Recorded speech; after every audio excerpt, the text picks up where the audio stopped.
hitler markaa micyaarkiisani wuxuu weeyaan inay kulmaan awoodda aragti dejinta iyo nidaamka iyo philosophy inaad dejiso iyo awoodda hoggaaminta iyo inaad zaciim noqoto iyo awoodda hadalka iyo dadka afkaartaada inaad gaadhsiin karto saddexdaasi inay kulmaan buu leeyahay hitler waa wax aad naadir u ah waa wax aan nolosha inta badan lagu arag haddaba brofesor raw baa markuu masalada hitler ka soo qaatay wuxuu leeyahay haddaba saddexduu hitler yidhi waa naadir qof ay ku kulantaannu haynaa buu leeyahay saddexdaasoo qof qudha isugu tegey saddexdaasiba waxay ku kulmeen buu leeyahay rasuululislaamka diin iyo mabaadi' cusub la yimi hoggaamin la yimi khatiib mufawahoo dadka wuxuu rabo gaadhsiinayay buu leeyahay waana buu leeyahay في شخص رسول الإسلام رأى العالم أندر ظاهرة على وجه الأرض بيقول قفك إسلامك هجاميني أما النبي محمد عليه الصلاة والسلام وحويان بيقول أندر ظاهرة ومقالك أغو دفئي النادر سن دولك كركي سلغو أركي ديق يلفك سما يسنبو لي يسدح ذا شيء وضوطه يعني فيلسوف كان يقول لي قف ديق يلفك سما يسن وبناء آدمه oo saddexdaa shay isku wata muxamed baanu aragnay buu leeyahay calayhi salaatu wasalaam walidaalika ba wuxuu tilmaamayaa buuggaygan markaan qorayo buu yidhi waxa igu adkaatay inaan nebi moxamed oo dhan ka warramo buu yidhi laakiin waxaa laga yaabaa buu yidhi waxoogaa sawirraa inaan idinka siiyo un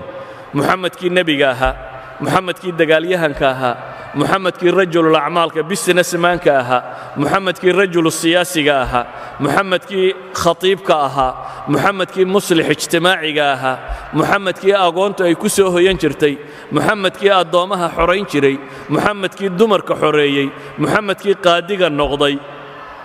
muxamedkaasi buu leeyahay taariikhihiisa wax yaroo ka mida baan idiin sheegayaa buu leeyahay buugga kan markaan qorayo ee nebi maxamedka naadirkaa kama warrami karayo يعني wuxuu ka cudur daaranayaa inaanu soo wada bandhigi karin nabiyullaahi moxamed calayhi salaatu wasalaam jawaanib alcadama qaybaha weyne uu leeyahay ayuha alaxiba filosofkii ingiriiska ahaa ee thomas carlyle lo odhan jiray thomas carlyle waxa uu ka warramayaa cibaadat alabtaal buggiisan la yidhaahdo weynida ama batalnimada la caabudo dabeetana noloshuu qaybqaybinaya midba meesha uu ku wenyey calaa kulli xaal wuxuu leeyahay diin marka aan ka hadlo ama rijaalka diin hoggaamiyey marka aan tilmaamo buu leeyahay moxamed calayhi salaatu wasalaam waxaan shaki ku jirin buu yidhi acdam inuu yahay dadka diin lagu tilmaamo inuu ahaa buu leeyahay muslix weyn oo aftahana oo geesiya oo mufakira oo sifaadka bini aadam lagu ammaanoo dhan le buu yidhi waxaana ammaantiisa kuugu filan buu leeyahay inaad qur-aankiisa akhridoo qudha waa gaal ingiriis ninka warkan qoraya walidaalika ayuha alaxiba senrostan alasuuji waa swedish ومستشرق سويدشة قرن سقالية تبناد نولا أها أستاذ اللغات السامية بروفيسور لغات السامية دائرة المعارف كان رجي وحبضن قيب قاطعي كامدة أيا وحو ليه هي مؤلف كتابه كجور رمي قرآنك إيا بايبلك القرآن الإنجيل المحمدي بوليه قرآنك وبايبلك النبي محمد إيا بوك لو تاريخ حياة محمد ليلاه وحليه هي مستشرقة سوريش كاهي ومينن عدالة سمين النبي محمد هدينو إنكرنا بيري وحي والصفات ووين لها هدينو إنكرنا إيا تلمامها الغد دوران كربنا آدم ولها بولي هدينو إنكرنا وحي كم مرخاتها تهي بولي نينن عدالة سمينين ويا بيري النبي محمد دقال نولولات بو قلي بولي ولا قلي جهلقة iyo hamajinimada waanu ku adkaystay mabdiisa ilaa iyo uu keenay buu leeyahay shareeco akmalu sharaa'ica waa shareecada maanta ragga badhay rabaan inay yidhaahdaan waa shareeco mutawaxisha ayuu ninkaa swedishkii wuxuu leeyahay fa asbaxat shariicatuhu akmala sharaa'ic shareecadiisi waxa weeyaan buu leeyahay shareeco la dhigo ta ugu fiican ama ugu dhammaystiran wa huwa fawqa cudamaa'i taariikh buu yidhi dadkii waaweynaaye taariikhdu sheegtay oo dhanna wuu ka sarreeya goote waa taqaaniin goote waa shakespeareka jarmal ummadda afka jarmalka ku hadasha halka shakespeare ugu jiro dadka afka ingiriisiga ku hadla ayuu gooteena ugu jira weliba goote shakespeare waxyaabo aan gabayga ahayn buu geli jiray gooteeye uu dheer yahay goote baa wuxuu leeyahay haddaynu reer yurub nahay buu leeyahay wax allaaliya waxaynu afkaar hayno oo dhammi ma gaadhaysa buu leeyahay tuu maxamed gaadhay waa gootee baa wuxuu isbarbardhigayaa aaraad iyo afkaarta reer yurubka iyo nebiyullaahi moxamed calayhi salaatu wasalaam wuxuu dunida keenuu isdhinac dhigaya deetana wuxuu leeyahay haddaynu reer galbeed nahay mafaahiimteennoo dhammi ma gaadhayso ilaa maa wasala ilayhi moxamed wa sawfa laa yataqadam calayhi axadun buu leeyahay mustaqbalkana ma filayo cid dhaafi doonta inay jiri doonta buu leeyahay waa gooteegii jarmal walaqad baxadtu fi اtaariikhi can muhal aclaa lihada alinsaan bu taariikhdoo dhan baan waxaan baadhay buu yidhi bini aadamka qof aan tusaale uga dhigo waxaan helay buu yidhi nebi moxamed inuu noqday bini aadamka qofkii aan tusaale uga dhigi lahaa sidaa awgeed buu yidhi waxaa waajiba inuu xaqu muuqdo oo korreeyo sidii uu moxamed u korreeyey ee uu dunida kelimatu tawxiid ugu kor yeelay buu leeyahy waa gabyaagii riwaayiga ahaa ee faransiis ee jarmal ee macruufkii aad taqaaniin dadka wax qoraa aad bay u badan yihiin laakiin waan koobaya waxaa jira gabyaa kale oo jarmal ah oo faransiis ah waa alfonso de lamartine alfonso de lamartine waa nin politician siyaasi buu ahaa oo second republickii faransiiska raggii qaybta weyn ka qaatay buu ka mid ahaa gabyaana wuu ahaa dabeetana wuxuu rabay inuu wax ka qoro buug buu leeyahay taariikhda turkiga ah turkigu wax ka qorayey maadaama uu turkiga wax ka qorayay waxa qasab ku noqotay turkiga dee diinta ay haystaanna inuu wax ka qoro uu milicsado dabeetana markuu akhriyey taariikhdii nebi moxamed calayhi salaatu wasalaam waa 14 sano kadib muxaadaraadkii carlel uu jeedinayay kadib weeyaan markuu akhriyey ayuu wuxuu yidhi bini aadamka ama qaadada hormoodka bini aadamka kriteriyaan u dhigayaa buu yidhi aynu ku qiimayno oo saddexa bal ninkanna kriteriyadiisa dhegaysta wuxuu leeyahy waxaan ku qiimaynayaa 3 shay kow greatness of purpose laba smallness of means saddex outstanding results 3 shay baan wax ku qiimaynayaa buu yidhi qofka bini aadamka ahi inta ay sarraysay barbowskiisu himiladu raadcaynaya inta ay leekayd oo nebi moxamed himiladiisu maxay ahayd wamaa arsalnaaka ilaa kaafatan linnaas baa ilaahay ku soo diray bini aadam oo dhan baan kuu soo diray baa ilaahay ku yidhi nebiga calayhi salaatu wasalaam bini aadam oo dhan inuu hoggaamiyo yaa ayuha almudairu qum faandir warabbaka fakabbir wahiyaabaka fatahir baa lagu yidhi idan wuxuu leeyahay qofku inta uu ka fakeraya ama iskoobka uu gaadhsiisanaayo aragtidiisu ay ku socotay wamaa arsalnaaka ilaa raxmatan lilcaalamiin baa ilaahay ku tilmaamaya kan labaad wuxuu leeyahay idan nebi moxamed universal buu ahaa waxa uu ka fakerayay caalamkao dhan baa ilaahay u soo diray jin iyo insigiisaba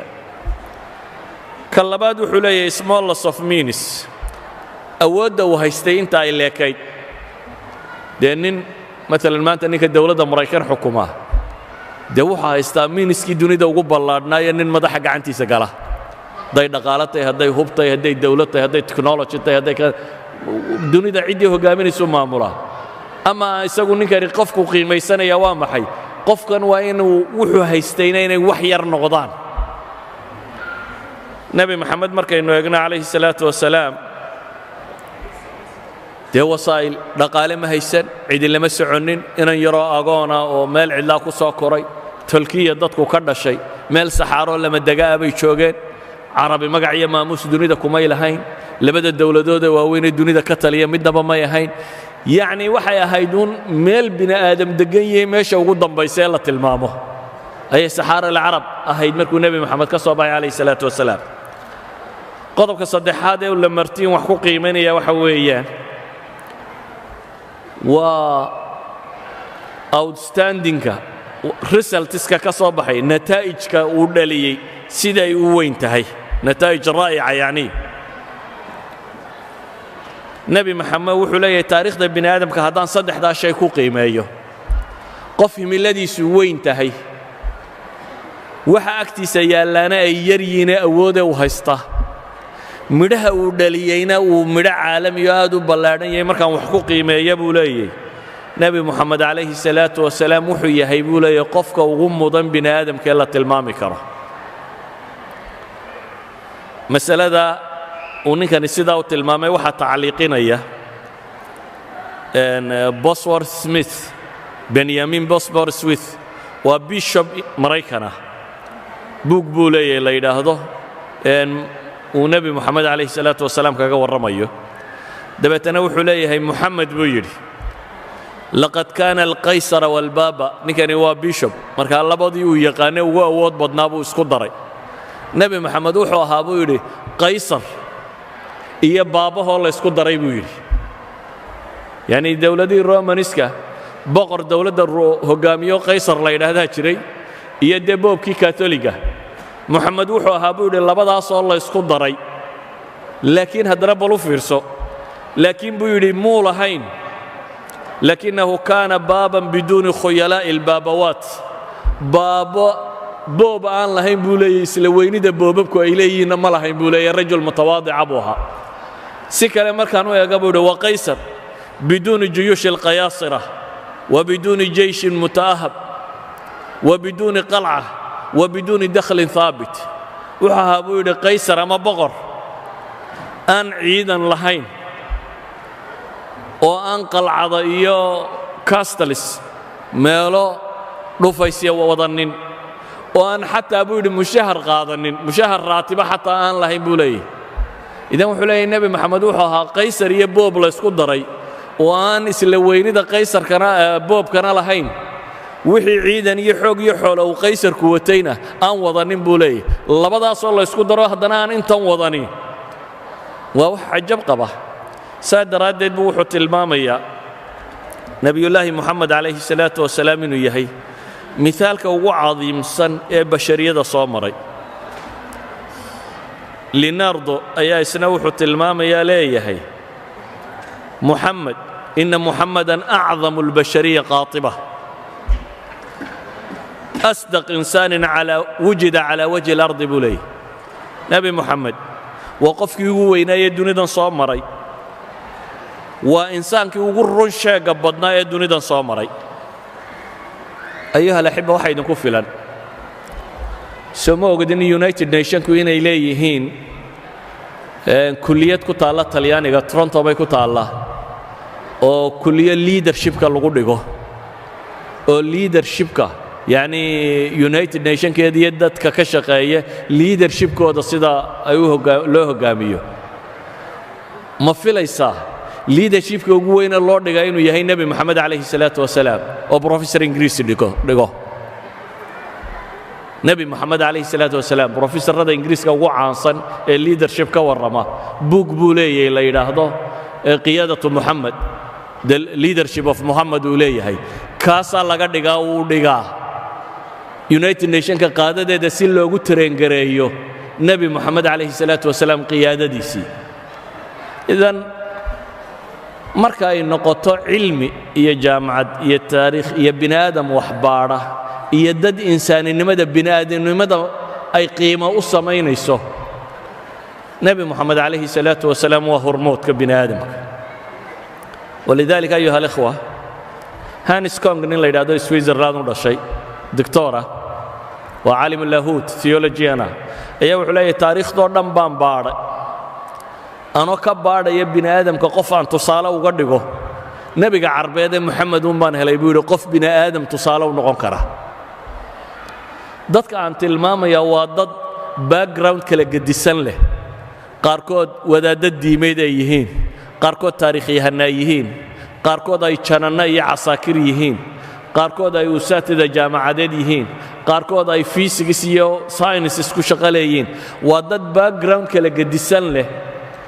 laakiin isku dayay inay ka warramaan bini aadamka yaa uu noqon karo hormood yaa magac iyo maamuus yeelan kara encyclopediahan ingiriiska daa'irat almacaarif albaraytaaniya maadada muxamed haddaad baadho waxay leeyihiin muxamed ibnu cabdillaah mu'asis addiin alislaamiyi wulida fii maka maxamed oo ina cabdilaahiyo ah bay yidhaahdeen diinta islaamka kii aasaasay waa iyagu say u dhigayaan wuxuu ku dhashay magaalada maka tacbiirka ku xigaa waa maxay وقليلون هم الرجال الذين أحدثوا في البشرية الأثر العميق الدائم الذي أحدثه محمد بيداده encyclopediaha ingiriisku wuxuu leeyahay waxaa yar bini aadamka dhexdiisa in lagu arko raadku nebi maxamed nolosha ku sameeyey wax ku sameeyey bay leeyihin waa their encyclopedia ayaa saa tandhigaya thomas carlinle wuxuu leeyahay waa shihaabun qad adaa dunya waa holac ama iftiin dunidoo dhan ifiyey buu ku tilmaamaya ayuha alaxiba hadday noqoto weedhaha bini aadam yidhi inaan soo naqliyaa aad bay u tiro badan tahay laakiin waxaan rabaa inaan iska daayo weedhaha bini aadamka oo aan idiin sheego waxa ilaahay yidhi subxaana wa tacaala ilaahay wuxuu leeyahay nebi moxamed waa rasuulkii ilaahay rasuul macnaheeduna waxa weeyaan waa ku ilaahay intuu doortay basharka uu soo diray nebi moxamed wuxuu gaar ku yahay rususha kale waa la iska soo dabadiri jiray rasuul walbana waxaa loo soo diri jiray qoom gaara nebi moxamed kow waxaa la yidhi rasuul dambe laga soo dabadirayaa ma jiro diintiisu mana sakhmayso laba qoom gaara looma soo dirine bini aadam oo dhan baa loo soo diray saa daraaddeed ayaa ilaahay subxaana wa tacaala wuxuu qur-aanka ku tilmaamaya inuu maa dalla saaxibukum wamaa qawa hadday tahay noloshiiyo ahdaafta kama lumin hadday caqliga iyo ra'yiga tahay ma lumin baa ilaahay leeyahy subxaana wa tacaala maa zaaqa albasaru wamaa taqa ishiisu waa mid akhlaaq wadata mid xadgudubta maaha baa ilaahay leeyahy alam nashrax laka sadrak maa kadaba alfu'aadu maa ra'aa laabtiisa waa midaannu ballaadhinoo sharaxnay baa rabbi ku tilmaamaya warafacnaa laka dikrak magaciisaannu kor yeellay baa ilaahay leeyahy callamahu shadiidu alquwa jibriil baa u macallinaa ilaahay tilmaamaya wainnaka la calaa khuluqin cadiim akhlaaq fiican baad ku sugantahay baa rabbi leeyahy subxaana wa tacaala ilaahay wuxuu qur-aanka ku leeyahy tilka arusulu fadalnaa bacdahum calaa bacd kuwani waa rusushii oo badhba badh baan ka fadilay baa ilaahay leeyahy rususha marka laga yimaado basharka kale basharka rusushaa u mudan rususha lafteedaa kala mudan haddaba rususha kale oo dhan nebi ibraahim baa u mudan bal u fiirsa qur-aanka nebi ibraahim ilaahay buu baryayaa wuxuu leeyahay maxay walaa tukhzinii yowma yubcahuun ilaahay qur-aanka wuxuu ku leeyahay yowma laa yukhzi illaahu الnabiya wاladiina aamanuu macah nebi ibraahim mixnadiisii buu ilaahay baryayaa wuxuu leeyahay xasbiya allah nebi moxamed sida ilaahay qur-aanka wuxuu ku leeyahy yaa ayuha الnabiyu xasbuka allah nebi ibraahim wuxuu leeyahy wajcal lii lisaana sidqin fi اlaakhiriin ilaahu kuwa dambe magac iigu reeb nebi ibraahim nebi moxamed sida ilaahay wuxuu leeyahy warafacnaa laka dikrak nebi ibraahim wuxuu leeyahy wajunubnii wabaniya an nacbud alasnaam ilaahu anigiyo intaan dhalay inaannu sanama caabudno ka fogee nebi moxamed sida ilaahay wuxuu leeyahy innamaa yuriidu allahu liyudhiba cankum alrijsa ahla albayt wayutahirakum tahiira nebiyullaahi muusa wuxuu leeyahy rabbi sharax lii sadri ilaahayna nebi moxamed wuxuu leeyahy alam nashrax laka sadrak nebi muuse wuxuu leeyahy wayasir lii amri ilaahayna nebi moxamed wuxuu leeyahy wanuyasiruka lilyusra nebi muuse wuxuu leeyahy uxlul cuqdata min lisaani ilaahayna nebigiisa wuxuu ku leeyahy fainnamaa yasarnaahu bilisaanik nebi muuse wuxuu leeyahy wacajiltu ilayka rabbi litarda ilaahayna wuxuu leeyahy lacallaka tardaa baa moxamed lagu leeyahy calayhi الsalaatu wasalaam idan alxasan ibnu اlfadl baa wuxuu leeyahy qur'aanka nebi laba sifo ilaahay leeyahay la isugu daray ma jirta buu leeyahay nebi maxamed mooyaane ilaahay qur-aanka wuxuu ku leeyahay ina allaha binnaasi la ra'uufun raxiim nebiyullaahi moxamedna ilaahay wuxuu leeyahay bilmu'miniina ra'uufun raxiim aayaadkaasi aynu tilmaamaynaa waxa ay sheegayaan mudnaanta uu nebi maxamed ku dhex leeyahay ambiyada dhexdeeda bale qur'aanku nebiyada kale magacoodaa loogu yeedhay yaa nuuxu yaa huudu yaa muusa baa ku soo aroortay ama nebi maxamed ilahay wuxuu leeyay yaa ayuha nabiyu yaa ayuha arasuulu baa u soo aroortay yaa muxamed kuma soo aroorin qur-aanka tashriifan lahu bay culammadu yidhaahdaan marka aynu tilmaamno qur-aanka ku soo arooray nebiga calayhi salaatu wasalaam iyo ammaantiisa ayaa ammaan ugu filan laakiin weedhahan kale waxaan u soo qaadanayay uun inta aan qur-aanka rumaysnayni ee rumaysan maqaayiis kaloo bini aadamku wax ku qiimeeyaa buu leeyey inaynu u tilmaamno bimaqaayiisikum buu nebi maxamed yahay ka mudan marka lagu eego maqaayista bini aadamka amaa haddii loo baahan yahay nebi maxamed si dhaba loo qadariyo waxa ku filan qur'aan iyo xadiis wixii ku soo arooray walidaalik ayaa nebiga calayhi salaatu wasalaam waxa uu tilmaamayay inuu yahay sayid waladu aadam waxaan ahay buu nebi maxamed leeyahay aadamba intuu dhalay sayidkoodii walaa fakhr faanna kuma jiro bale waxa uu nebigu inoo sheegaya calayhi salaatu wasalaam aakhiro liwaa'i alxamd keligii inuu shafeeco qaadi doono marka cid walaba ay isdhaafiso shafaacat alkubra inuu isagu yahay maxay liwaa'i alxamdi ka qaadi doona ee shafeeco qaadi doona nusuusta qur'aan iyo xadiidta ka badan weedh bini aadam sheegay oo dhan haddii aynu soo ururino takfiina iyadaa inugu filan laakiin maadaama aad la degantihiin dad aan weli qur'aan iyo xadiid rumaynin waxaan rabaa inaan tilmaamno cayda nebi maxamed la caayaya inaanay boos ku lahayn bale xagjirnimada reer galbeedka qaybo ka mida waxaa ka mid ah maanta france inaad maxraqadii yuhuudda wax ka sheegtaa waa xadhig kuwii wax ka sheegayna waa la xidha maalan qaar taariikhda qore qaar ka mida waxay yidhaahdeen 60 milyan may gaadhaynin dadkii yuhuudda meesha lagu dilay cilladu waa maxay daliilkiinnu waxay yidhaahdeen yuhuuddii jarmalka iyo intan degganaydba 6 milyan ma gaadhaynin taariikh ahaan markaannu xisaabinno saa daraaddeed 6 milyan hadda may odhannin lama gubin waxay leeyihin tiradaa inta ka yar ka muslim ahaan aniga hadduu ninkii gubay qiranayo uu leeyahay 6 milyan baan gubay iqraarku dee waa markhaati madoon waa gubteen baynu leenahay dan kama lihin inaan idhaahdo yuhuud 6 milyan lama gubin waxba igama saaraa hitler inuu faashista ahaa ama naazist ahaana murankuma jiro hadday reer yurubku qirtaan oo yidhaahdaan 6 milyan oo dadaannu laynay inkaar baa qabteen baynu leenahay ma waxaan u difaaca ma yaallo laakiin waxaan tilmaamayaa in la yidhaahdo mas'alo dhacdo uun xaqiiqo min xaqaa'iq dunya ka mida haddaad ka hadashana bini aadam dhaawac bay gaadhsiinaysaa yuhuud la yidhaahdo 15 milyan dunidoo dhan markay joogaana nebiyullaahi moxamed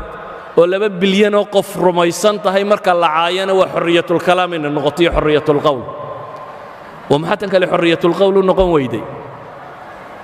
waa marka lagu doonayo soomaalidu maxay odhan jirtay la jiifiyaano bannaan wadaad baa ul taagay bay soomaalida odhan jireen marka la rabana waxaa la odhan jiray la jiifiyaano bannaan waa la jiifiyaano bannaan sida u taalla miidiyaha iyo bulshada iyo waxoo dhammi wixii aanay doonaynin indhaha way ka laabtaan ninka reer galbeed ee waxgaysta malafkiisaa la baadhaayo maalinuu dhakhtar ma tegey dad buu leeyahay haa wuu waallaa beri buu dhakhtarka la kulmay adiga ka waalani hadduu wax dilo waa muslim terroristu ahaa hadduu waalan yahay uu ka soo baxo meesha uu ka soo baxo cidi faylkiisa dib uma egto idan waa la jiifiyaano bannaan baynu leenahay laakiin taasi waxay isbeddeli kartaa markaad adigu hadasho markaad adigu muctaqadkaaga iyo diintaada difaacato markaad adigu soo bandhigto nebi maxamed wuxuu ahaa calayhi salaatu wasalaam laakiin haddaad adba xishoonayso isleeday talow nebigii miyaad dee ma doodi karaysee maxaad tidhaahdaa haddaanad adba nebigaagii garanaynin dee ma difaaci karaysid waa marka labaad haddaanu adiga qalbigaaga ku weynayn dee dadka kale wuu weynaa kama dhaadhicin karaysid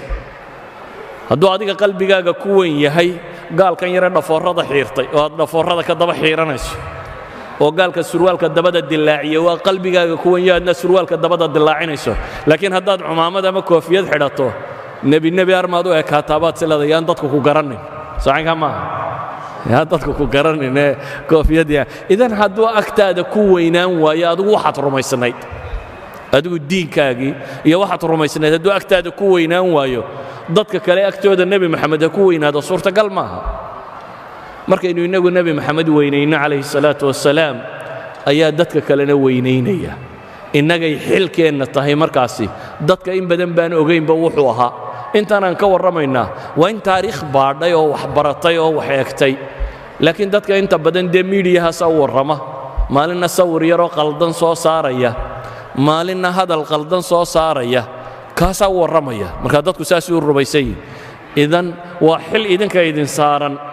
inaynu bashariyada u sheegno nebi maxamed inaanu weynaynoo qurhe inuu yahay rasuulkii loo soo diree badbaadin lahaa aakhiriya adduunba inuu محمد yahay عليه الصلاة والسلام صلى الله على نبي محمد وعلى آله وصحبه وسلم والحمد لله رب العالمين